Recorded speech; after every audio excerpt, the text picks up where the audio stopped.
টাঙ্গাইলের ধনবাড়িতে sports lovers অ্যাসোসিয়েশনের তৃতীয় প্রতিষ্ঠা বার্ষিকী উপলক্ষে 15 কিলোমিটার ম্যারাথন প্রতিযোগিতা অনুষ্ঠিত হয়েছে। শনিবার সকালে সরকারি ধনবাড়ি নওয়াব ইনস্টিটিউশন মাঠে এই ম্যারাথন অনুষ্ঠিত হয়। এতে দেশের বিভিন্ন জেলার 3.5 শতাধিক প্রতিযোগী অংশ নেন। প্রতিযোগিতায় প্রধান অতিথি ছিলেন বিএনপির জাতীয় নির্বাহী কমিটির সদস্য ফকির মাহমুদ আনাম স্বপন। এ সময় ধনবাড়ি নওয়াব এস্টেটের মোতাওয়াল্লাহি আফিফ উদ্দিন আহমেদ স্মারক উন্মোচন করেন। বাংলাদেশ সুপ্রিম কোর্টের deputy attorney general advocate Mahfuz bin Yusuf অতিথি হিসেবে উপস্থিত ছিলেন। অংশগ্রহণকারীরা বলেন, প্রতিটি মানুষের শরীর সুস্থ রাখতে অধ্যাবসায়ের বিকল্প নেই।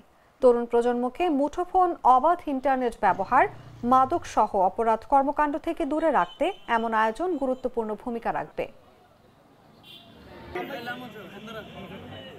আমি আশরাফুল আলম, মৌলভীবাজার জেলা কুলাউড়া থানা থেকে আসছি আজকের এই ম্যারাথনে অংশগ্রহণ করার জন্য। ইনশাআল্লাহ অংশগ্রহণ করে আমি আজকে 50 মিনিট 30 সেকেন্ড সময় নিয়ে চ্যাম্পিয়ন হয়েছি। এই নিয়ে আমার 147+ ইভেন্টে অংশগ্রহণ করা এবং 100+ ইভেন্টের চ্যাম্পিয়ন এবং দেশের বাইরে 12টা ম্যারাথনে অংশগ্রহণ করা, ইন্টারন্যাশনাল ইভেন্টেও আমি চ্যাম্পিয়ন হয়েছি এবং কলকাতায় জাতীয় পর্যায়েও আমি গিয়ে 10 কিলোমিটার ক্যাটাগরিতে চ্যাম্পিয়ন হয়েছি। আমার নাম মোহাম্মদ সাইম শেখ, আমি সিরাজগঞ্জ সদর থেকে আসছি এই টাঙ্গাইল ধনবাড়ি ক্যাফে হাট ম্যারাথনে অংশগ্রহণ করার জন্য। আগামীকাল রাত্রে আসছি। তো এদের যে আয়োজন খুবই ভালো একটা আয়োজন। গতবার যে আয়োজনটা করেছিল এত ভালো লাগছে যে সেজন্য এবার আসছি। আমি সিরাজগঞ্জ সদর থেকে আমরা 4 জন আসছি। প্রথমে ওদিকে ধন্যবাদ দিব ভেন্যুটা করার জন্য, যে তারা ধনবাড়িতে এসেছে, তার জন্য আমি স্পোর্টস লাভার অ্যাসোসিয়েশনকে ধন্যবাদ দিচ্ছি।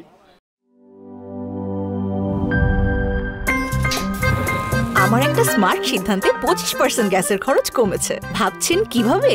সাধারণ গ্যাস স্টোভ বদলে আমি এনেছি আরএফএল গ্যাস স্টোভ। এর সাইন্টিফিক নজল ও ব্রাস বার্নার ক্যাপ সমানভাবে তাপ ছড়িয়ে রান্না করে দ্রুত।